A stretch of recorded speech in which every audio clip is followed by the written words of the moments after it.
be shy and not be embarrassed, not be afraid to speak about it anymore. Because if we think we are going to go and speak about it to the people out there, leaving ourselves and not be able to preach this within ourselves, it's a big problem.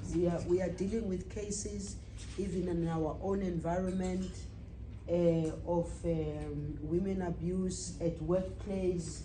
We are having to deal with. Yesterday I was reading a long report from SASA, for instance, and it just made me aware of the fact that for too long, I think within government itself, people were planning, preparing the policy for somebody else, and they forget that it needs to start with us.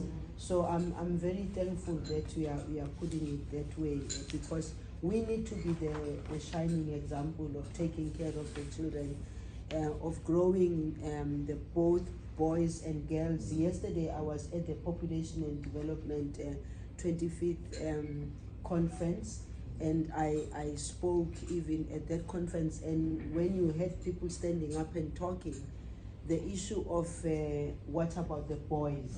They were raising that issue of what about the boys?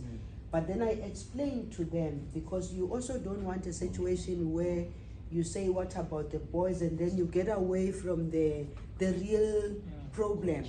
But at the same time, we need everybody, both men and women, both boys and girls, to be brought into the conversation so that we can create better citizens. And thank you very much.